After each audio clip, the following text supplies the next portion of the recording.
Nah, Bapak Ibu sekalian, ya, mari kita baca dari 1 Samuel pasal 2 ayat 30, ayat emas kita untuk di bulan Juni ini. Demikian bunyi firman Tuhan, sebab siapa yang menghormati aku akan kuhormati. Ya, perhatikan ini.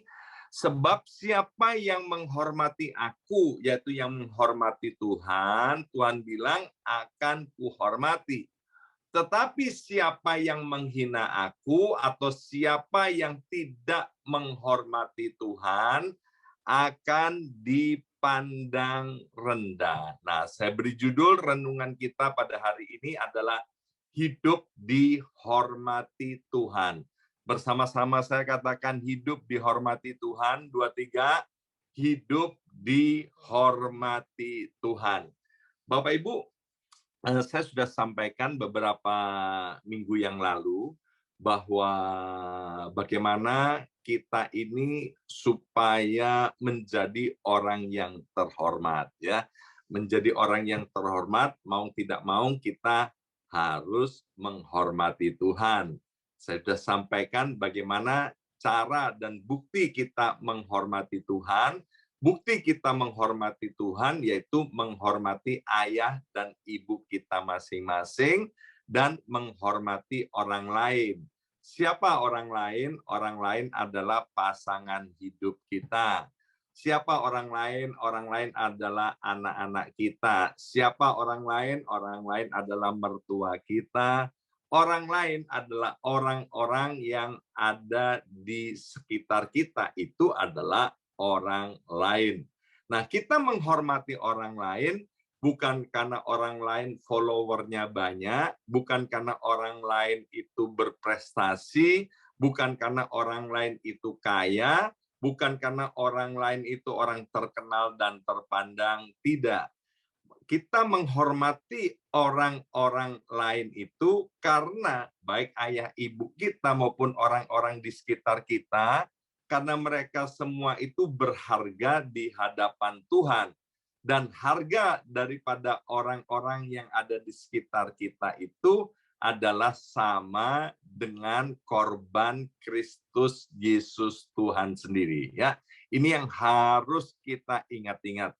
Kita menghormati anak kita menghormati orang tua kita menghormati manajer kita menghormati bawahan kita, karena mereka harganya sama dengan Kristus Yesus Tuhan. Nggak peduli dia jualan tempe atau tidak jualan tempe, dia pedagang yang sukses atau pedagang yang baru mulai, dia hamba Tuhan besar maupun hamba Tuhan kecil, tapi yang jelas mereka ini adalah ciptaan Tuhan yang paling mulia dan harganya sama dengan Kristus Yesus Tuhan sendiri. Nilainya tidak ternilai, Bapak Ibu sekalian. Maka itu kita perlu menghormati orang-orang itu. Karena ketika kita menghormati orang-orang di sekitar kita, maka itu berarti kita sedang menghormati Tuhan, ya. Itu hubungan horizontal ke samping. Bagaimana bukti kita menghormati Tuhan. Nah, hari ini kita akan belajar bagaimana hidup kita menghormati Tuhan secara langsung, menghormati Tuhan ke atas. Nah, Bapak Ibu sekalian, kata menghormati tadi yang ada di dalam 1 Samuel pasal 2 ayat yang ke-30, ya, dari 1 Samuel pasal 2 ayat 30, kata menghormati itu di dalam bahasa Ibraninya, Alkitab Perjanjian Lama itu kan ditulis dalam bahasa Ibrani, ya. Itu ditulis dengan kata kabat. Bersama saya ucapkan kabat. 2, 3, kabat, ya. Nah, kabat artinya yaitu memberi yang berbobot sampai berlimpah. Itu arti kata kabat. Memberi yang berbobot sampai berlimpah. Bahasa gampangnya yaitu memberi yang berkualitas, memberi yang terbaik sampai berlimpah. Nah, satu kali ada teman cerita, ya, dia harus dibawa ke ICU. Nah, di ICU itu ditanya sama dokter, ya, kamu ini sakitnya kalau dari 1 sampai 10, kamu itu sakitnya berapa kira-kira? Kira-kira ya 7 dokter, ya kan? Dari angka 1 sampai 10 dia bilang 7. Maka karena angka 7, ya, sama dokternya dibiarin aja di ICU sampai berjam-jam, ya kan? Kemudian, dokter, aku kok belum dilayani, dokter. Iya, iya, kamu sakitnya dari 1 sampai 10 berapa? Kan tadi bilang 7. Iya dokter, itu sakitnya sekarang saya 9 dokter. Oh iya iya iya, sebentar ya. Dan dibiarin Bapak Ibu sekalian ya. Jadi belum dilayani. Maka kemudian teman ini cerita sama yang lain, aku ditanyain loh sama dokter sakitnya 1 sampai 10, aku jawab 7 dibiarin. Dijawab 9 ya masih dibiarin. Berjam-jam aku di ruangan ICU. Terus temennya bilang gini, salah kamu. Kalau kamu pergi ke ICU, kalau ditanya sakitnya 1 sampai 10, kamu harus bilang 12 sakitnya. Artinya apa? Sakit banget dan akan langsung dilayani ya. Saya pernah ke ICU, besuk beberapa jemaat, ya Pak, seharian aku nggak diapa-apain. Itu gara-gara ditanya 1 sampai 10, jawabannya kurang dari 10 ya. 12 artinya lebih. Anak muda tanya gini, kamu mau tahu atau mau tahu banget? Ya kan, kalau jawabnya iya mau tahu, ya udah nggak dikasih tahu ya kan. Tapi kalau aku mau tahu banget banget banget, ya langsung dikasih tahu. Itulah kabat. Kabat artinya memberi yang terbaik dan memberinya itu sampai berkelimpahan ya. Nah, waktu dikatakan menghormati Tuhan, Tuhan itu ingin kita ini kepada Tuhan, kita itu memberi yang berbobot, memberi yang terbaik, dan berinya itu sampai berkelimpahan. Nah, itu adalah bentuk penghormatan kita kepada Tuhan. Nah, mari kita lihat pemberian apa yang sebagai bentuk penghormatan kita kepada Tuhan. Mari kita lihat dari Yesaya 58 ayat 13 sampai dengan ayat 14. Yesaya 58 13 sampai 14. Saya kepingin Bapak Ibu bisa baca bersama-sama saya ayat yang sangat penting ini dengan perlahan-lahan, dengan tempo yang keras sampai telinga kita masing-masing dapat mendengarnya dengan baik ya. Yuk, 2, 3. Tuhan berkata, hormatilah. Ya, kata hormatilah ini di dalam bahasa Ibraninya juga ditulis dengan kabat ya. Hormatilah hari Sabat sebagai hari untuk Tuhan. Jangan mengurus kepentinganmu sendiri pada hari itu. Rayakanlah hari itu sebagai hari bahagia. Hormatilah hari Tuhan. Ini juga dipakai dengan kata kabat ya. Dengan tidak bepergian, jangan juga bekerja atau bicara yang sia-sia. Ayat 14. Maka kamu akan gembira karena mengabdi kepadaku. Wow, luar biasa. Maka kamu akan gembira karena mengabdi kepada Tuhan. Aku akan membuat kamu terhormat di seluruh dunia. Perhatikan yang di kuning-kuning ini, saudara. Aku, yaitu Tuhan, akan membuat kamu terhormat di seluruh dunia. Tuhan tidak bilang aku membuat kamu terkenal, ya, karena banyak orang terkenal tapi tidak terhormat, ya. Banyak orang terkenal tapi terkenalnya, maaf, dengan terkenal yang negatif. Nah, ini Tuhan tidak mau begitu. Aku, Tuhan, akan membuat kamu terhormat di seluruh dunia. Kamu akan hidup senang dengan hasil tanah pusaka Yakub nenek moyangmu. Aku Tuhan telah berbicara. Nah, yang pertama, Tuhan mau agar kita menghormati Tuhan, yaitu dengan memberi waktu untuk Tuhan. Bersama saya ucapkan memberi waktu untuk Tuhan. 2, 3, memberi waktu untuk Tuhan. Lebih keras lagi, 2, 3, memberi waktu untuk Tuhan. Nah, ayat firman Tuhan dari Yesaya pasal 58 tadi, Bapak Ibu sekalian, kita nggak usah sebetulnya nggak perlu dijelaskan ya. Sudah amat sangat jelas. Kita menghormati Tuhan dengan cara menguduskan hari Sabat. Kita menghormati Tuhan dengan cara memakai waktu kita yang terbaik untuk beribadah kepada Tuhan. Dan luar biasa, kalau kita memelihara waktu untuk ibadah, Bapak Ibu sekalian ya, yang untung itu bukan gerejanya, yang untung bukan pendetanya, tapi yang untung adalah Bapak Ibu sendiri. Karena ayat tadi berkata bahwa aku akan membuat kamu terhormat di seluruh dunia dan hidupmu akan senang. Ya, saya percaya kita semua kepingin hidupnya senang ya. Dan senangnya bukan hari ini senang, besok tidak senang, besok lusa senang, up and down. Tuhan mau kita hidup senang, senang, dan senang. Tuhan mau hidup kita bahagia, bahagia, bahagia, bahagia, bahagia, bahagia. Di bumi dan di akhirat. Ya, kita percaya ada hidup kekal untuk selama-lamanya. Ada orang-orang yang ateisme. Ateisme itu tidak percaya Tuhan. Mereka jelas-jelas, mereka berkata, aku ini ateis. Mereka jelas-jelas berkata begitu.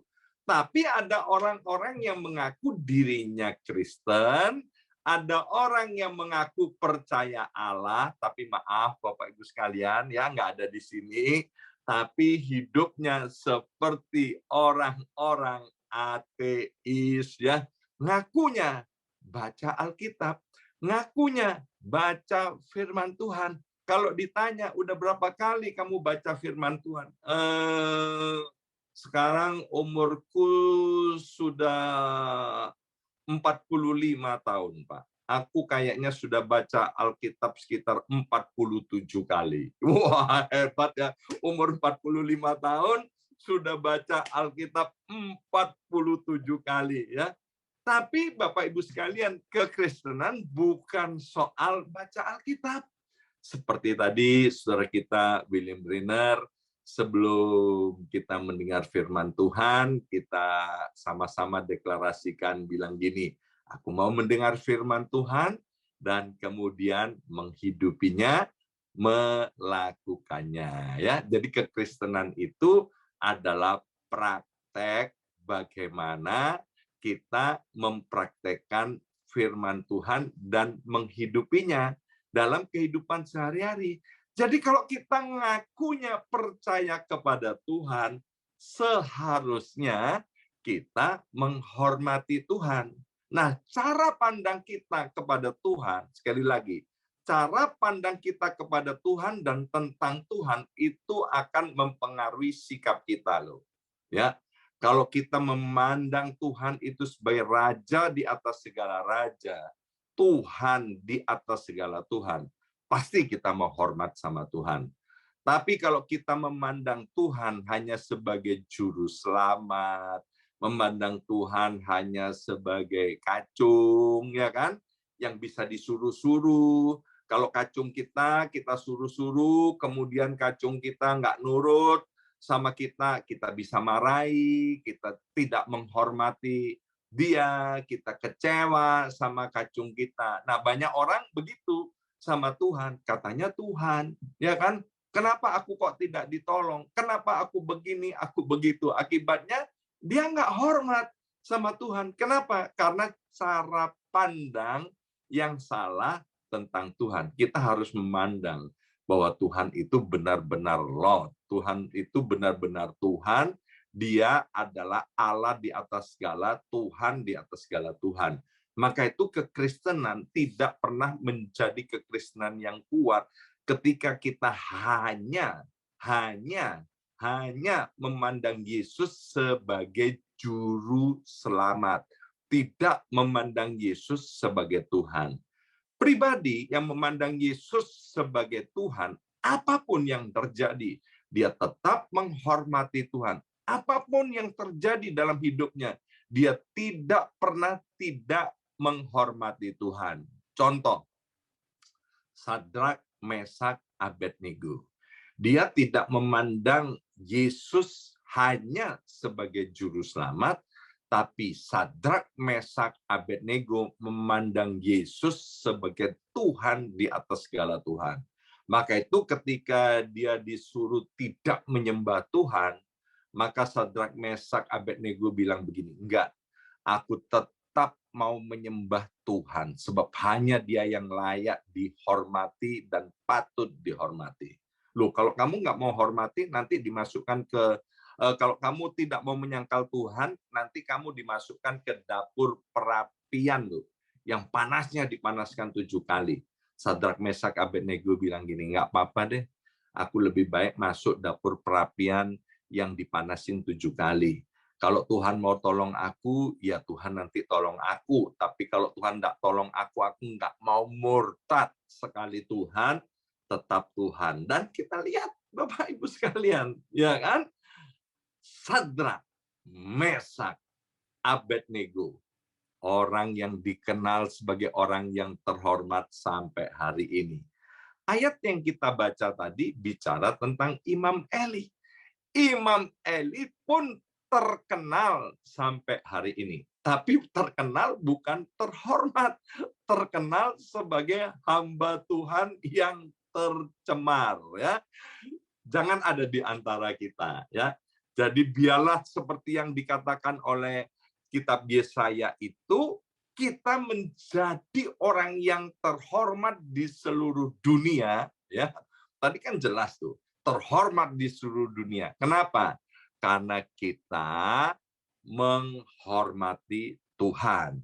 Nah, pertanyaannya bagi Bapak Ibu sekalian, ya, saya percaya buat Bapak Ibu yang ada di tempat ini di Zoom maupun di YouTube channel pasti menanti-nantikan yang namanya hari Minggu, ya kan? Buat yang lainnya mungkin begini, minggu lagi, ya kan? Tapi buat orang yang menghormati Tuhan, hari Minggu. Seperti tadi ya Stephen ngajak kita membaca dari Mazmur 122 ayat yang pertama. Daud itu kalau diajak ke rumah Tuhan, ya kan, diajak ke rumah Tuhan, ya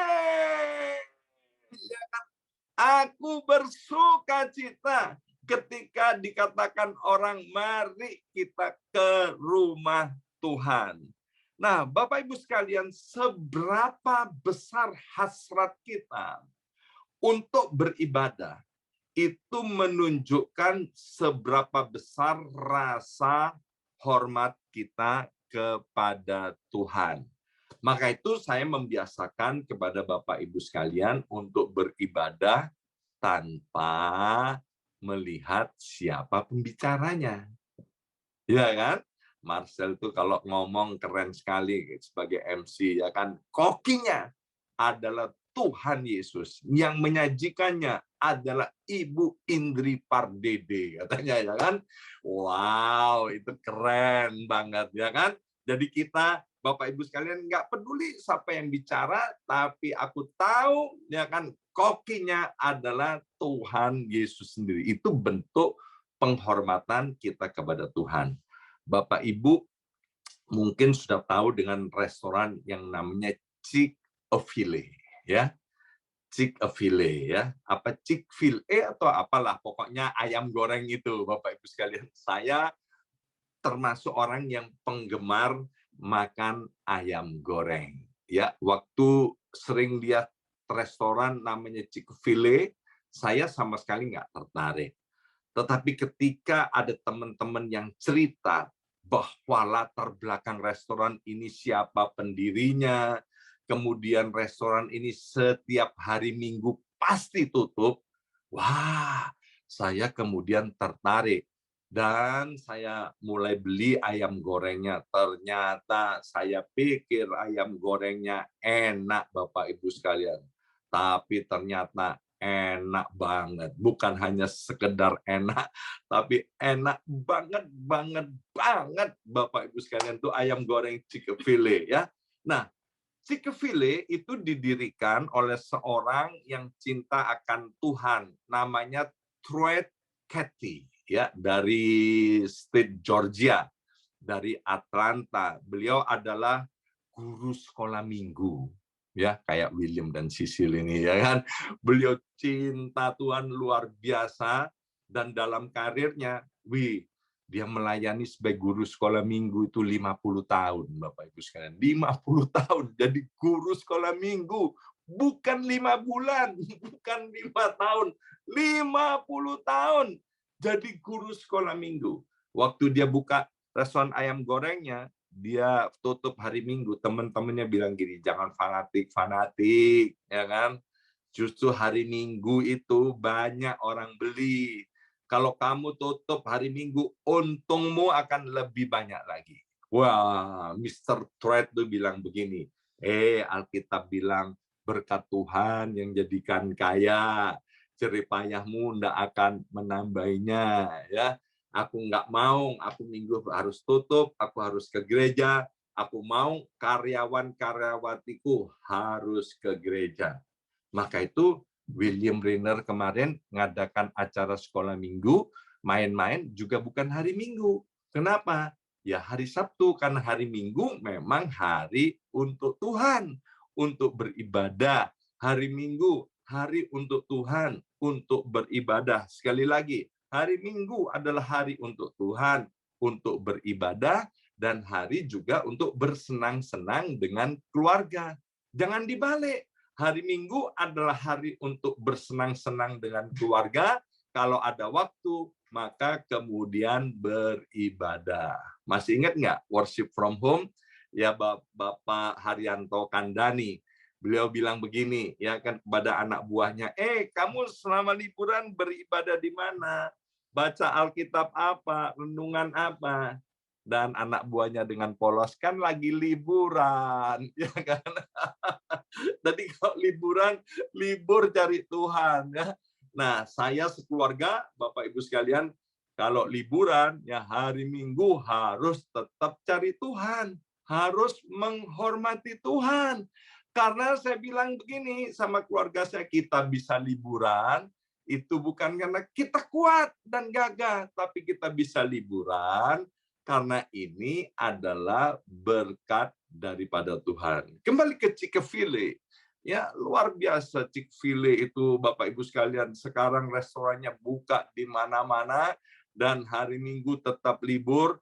Kalau masuk ke mall, dia punya kekuatan untuk menawar. Di mall itu aturannya hari Minggu tidak boleh outlet ada yang tutup. Semua toko harus buka.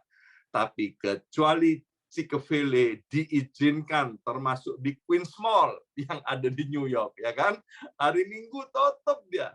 Dia bilang, kalau aku Minggu nggak boleh tutup, aku nggak masuk ke mall ini. Nah, itu harusnya orang Kristen. Nah, Maliaki pasal 3, ayat 13 sampai ayat 13, Maliaki pasal 3, ayat 13 sampai 14, bilang begini, Bapak Ibu sekalian, bicaramu kurang ajar tentang aku. Tuhan tahu loh kalau ada orang-orang yang bicara kurang ajar. Firman Tuhan. Tetapi kamu berkata, apakah kami bicarakan di antara kami tentang engkau? Kamu berkata, adalah sia-sia beribadah kepada Allah. Percuma, percuma, percuma. Ngapain deh ke gereja? Apakah untungnya kita memelihara apa yang harus dilakukan terhadapnya dan berjalan dengan pakaian berkabung di hadapan Tuhan semesta alam. Wah, Bapak Ibu sekalian, ternyata yang berkata percuma beribadah, mulai zaman dulu itu ada, ya. Bukan hanya zaman sekarang. Mulai zaman dulu ada bilang begitu. Sia-sia beribadah kepada Tuhan. Bapak Ibu sekalian, percayalah, ibadah kepada Tuhan itu tidak pernah sia-sia. Maka itu 1 Timotius pasal 4 ayat yang ke-8 bilang gini, Bapak Ibu sekalian, latihan badani terbatas gunanya, tetapi ibadah itu berguna dalam segala hal. Karena mengandung janji baik untuk hidup ini maupun untuk hidup yang akan datang. Jadi Bapak Ibu sekalian, Alkitab dengan jelas berkata bahwa ibadah itu berguna dalam segala hal untuk hidup saat ini maupun untuk hidup yang akan datang. Ingat Bapak Ibu sekalian, jangan fokus hidup itu hanya yang di dunia ini saja, yang kelihatan dan yang cuman sementara. Kita harus punya pandangan yang jauh bahwa hidup ini, setelah hidup yang sementara ini, ada kehidupan yang kekal untuk selama-lamanya. Saya pernah melayani satu keluarga masih muda, saudara. Ya, anaknya masih kecil, saya beberapa kali ke rumahnya, saya tidak ceritakan di kota mana, tengah malam saya datang ke rumahnya untuk saya layani keluarga ini. Tapi kemudian si suami ini mengeraskan hati, Bapak Ibu sekalian. Dia kuat, dia sehat, pekerjaannya diberkati oleh Tuhan. Hari ini, Bapak Ibu sekalian, anaknya masih umur belasan tahun, tapi bapaknya stroke, saudara. Bapaknya stroke, saudara. Bapaknya stroke, saudara. Yang dia bilang nggak perlu Tuhan. Ya kan? Stroke, Bapak Ibu sekalian. Ya. Jadi jangan ini, Bapak Ibu sekalian, jangan sombong dengan kehidupan ini. Ibadah itu adalah bentuk syukur kita kepada Tuhan. Tuhan, aku ini boleh ada sampai sekarang, yang lainnya mati kena COVID, tapi aku masih hidup, ya kan? Itu bukan karena kebetulan. Maka itu aku mau datang kepada Engkau, bentuk penghormatanku kepada Tuhan. Aku bisa tinggal di New York, aku bisa tinggal di Amerika, sementara banyak orang yang mau minta visa Amerika aja nggak bisa, ya kan? Ini aku bukan karena kuat dan gagahku, tapi ini karena Tuhan. Maka itu aku mau datang untuk beribadah. Bentuk penghormatanku kepada Tuhan. Sementara orang lain, Tuhan, tidak punya kerjaan, tapi aku punya kerjaan. Kalau aku tidak punya kerjaan, bisa dibantu oleh pemerintah. Aku tahu Tuhan, ini datangnya daripada Engkau. Maka sebagai bentuk penghormatanku kepadamu, aku mau memberikan waktu yang terbaik dari aku untuk Tuhan. Ibrani pasal 10 ayat yang ke-25 bilang begini, saudara. Janganlah kita menjauhkan diri dari pertemuan-pertemuan ibadah kita, seperti dibiasakan oleh beberapa orang. Perhatikan kata seperti dibiasakan oleh beberapa orang. Jadi beberapa orang sengaja untuk tidak beribadah, sengaja untuk tidur, sengaja untuk pergi jalan-jalan, sengaja menghindari gereja, Bapak Ibu sekalian, sengaja tidak beribadah. Tetapi firman Tuhan bilang begitu, marilah kita saling menasihati dan semakin giat melakukannya menjelang hari Tuhan yang mendekat. Bapak Ibu sekalian, please jangan niru-niru orang yang sengaja untuk tidak beribadah. Ya, kitab 1 Samuel itu salah satunya kan cerita tentang Samuel yang masih muda. Samuel yang masih muda tinggal di tengah-tengah lingkungan yang tidak bisa menjadi contoh. Tapi Samuel tidak mau niru-niru yang tidak baik. Samuel memilih untuk meniru yang baik saja, yaitu menghormati Tuhan. Lah, saya heran ada anak-anak Tuhan yang gampang meniru yang jelek-jelek untuk urusan rohani. Ya kan? Seharusnya nggak boleh begitu, Bapak Ibu sekalian. Orang-orang yang menyebut dirinya Kristen, ya dia harus meniru yang baik, yang positif, orang yang menghormati Tuhan, orang yang cinta Tuhan. Masih ingat Daud bilang begini, 7 kali satu hari aku memuji-muji Tuhan. Bapak Ibu sekalian, kita makin sibuk, harus kita makin cari Tuhan dengan lebih sungguh-sungguh lagi. Sebab apa? Sebab tanpa Tuhan, aku nggak bisa apa-apa.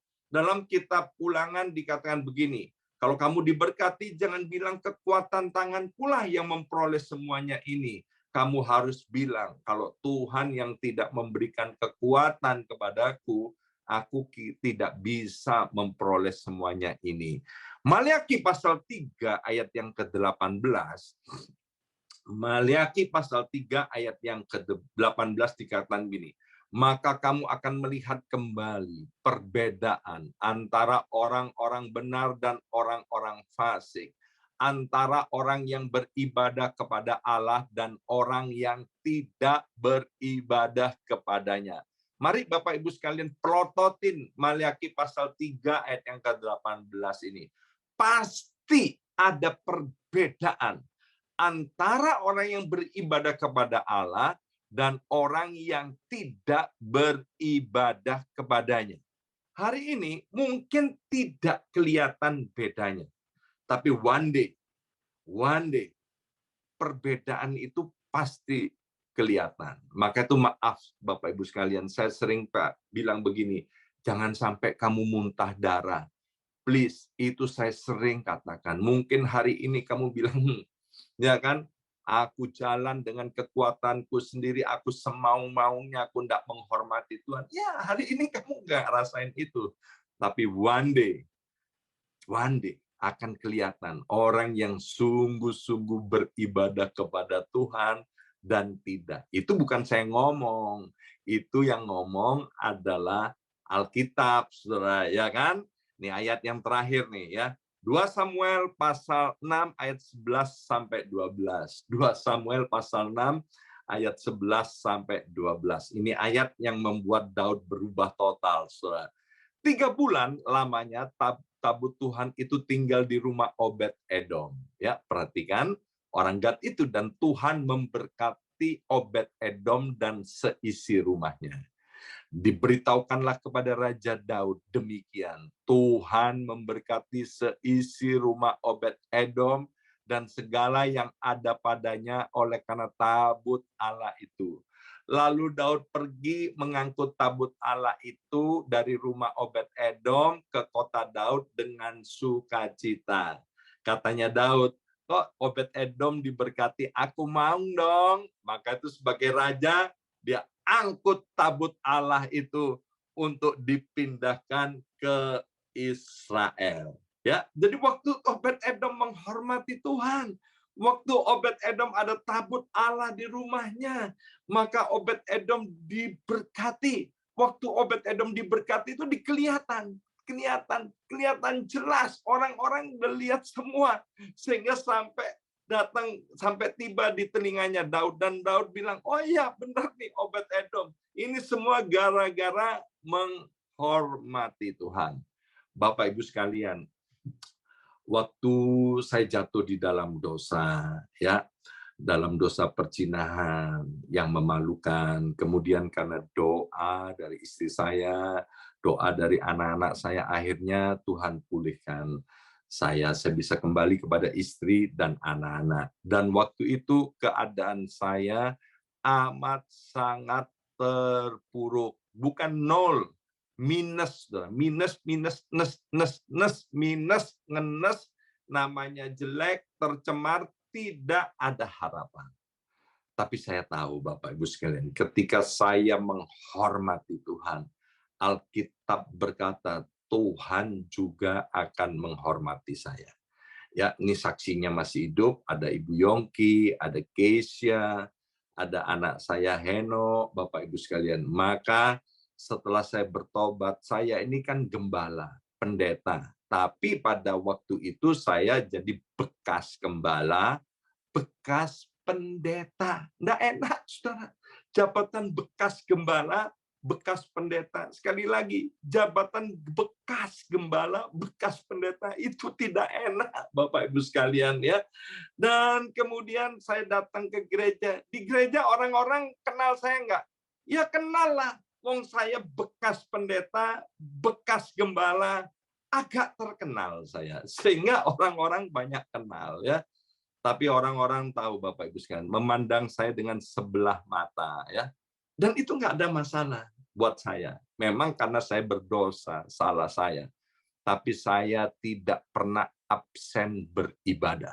Saya datang pakai jas, pakai baju yang rapi, duduk sebagai jemaat. Kalau datang kebaktian berapa kali seminggu? Hari Minggu saya nggak pernah kebaktian 1 kali, paling sedikit 3 kali. Paling sedikit 3 kali saya kebaktian hari Minggu. Ibadah itu bentuk penghormatan kepada Tuhan. Saya bawa istri saya bawa anak-anak saya, kami beribadah kepada Tuhan. Ingat, kabat artinya memberi yang terbaik dan berbobot kepada Tuhan, ya. Kabat artinya menghormati Tuhan, dan Tuhan mau agar kita memberi waktu yang terbaik kepada Tuhan. Dengan cara apa? Yaitu beribadah. Ayat-ayat tadi berkata, kalau kita rajin beribadah, Bapak Ibu sekalian, kita menghormati Tuhan, kita akan bersenang-senang dan kita akan dihormati di seluruh dunia, ya. Yosua Yongki Wiranegara dalam keadaan minus, terpuruk, tercemar. Tapi gara-gara saya menghormati Tuhan, Tuhan angkat loh, Tuhan pulihkan kehidupan saya. Maka itu di dalam kitab Yosua, Yosua sendiri berkata, sekarang pilihlah, ya. Kalau aku mau memilih, aku dan seluruh isi rumah, aku mau beribadah hanya kepada Tuhan Allah. Maka itu saya harap Bapak Ibu sekalian, kita memilih pilihan yang cerdas, kita memilih pilihan yang bijaksana, yaitu menghormati Tuhan. Kalau ada hamba Tuhan berkata banyak berdoa, banyak berkat, pada kesempatan ini saya mau katakan kepada Bapak Ibu sekalian, banyak beribadah, banyak berkat. Bukan hanya berkat di bumi ini, Bapak Ibu sekalian, ya kan? Bukan hanya berkat di bumi ini, tapi nanti ada berkat kekal untuk selama-lamanya. Amin. Mari kita berdoa. Materaikan setiap benih kebenaran firman Tuhan. Allah Roh Kudus, tolong kami untuk kami mengerti apa yang sudah disampaikan pada hari ini. Dan karena kami mengerti, kami mau meresponinya dengan cara kami memberi yang terbaik kepada Engkau, yaitu berupa waktu, Tuhan. Untuk kami semakin giat, semakin rajin beribadah. Kami tidak mau niru-niru orang-orang lain, Tuhan, yang sengaja menjauhkan diri dari pertemuan-pertemuan ibadah. Tapi seperti ditulis kitab Ibrani, kami mau semakin giat melakukan ibadah ini, sebab kami tahu waktunya akan segera datang, Tuhan datang untuk kedua kalinya. Kami sadar bahwa setelah kehidupan di dunia yang sementara, ada kehidupan kekal untuk selama-lamanya. Berkati setiap anak-anak-Mu, Roh Kudus tolong kami, mampukan kami untuk kami menghormati Tuhan, sehingga kami semua menjadi orang-orang yang dihormati oleh Tuhan. Terima kasih Bapak, berkati setiap anak-anak-Mu yang sudah melayani dan mempersembahkan ibadah pada hari ini. Dan kami serahkan juga ibadah nanti onsite jam 6 sore di Regopak ke dalam tangan-Mu, berkati anak-anak-Mu yang akan melayani dan mempersembahkan ibadah pada sore nanti. Terima kasih Bapak. Mari angkat kedua belah tangan kita. arahkan wajah kita ke sorga. Saudara yang dikasih oleh Tuhan, sekarang terima dengan iman, berkat dan rahmat dari Allah Bapa di sorga, Bapa yang disembah oleh Abraham, Ishak dan Yakub, menurunkan segala berkat yang terbaik dari sorga berlimpah-limpah melalui anaknya yang tunggal Yesus Kristus. Dan persekutuan yang manis dengan Roh Kudusnya menyertai setiap kita sampai selama-lamanya. Yang percaya terima berkat ini dengan iman, dan dalam nama Yesus katakan amin 3 kali. Amin, amin, amin.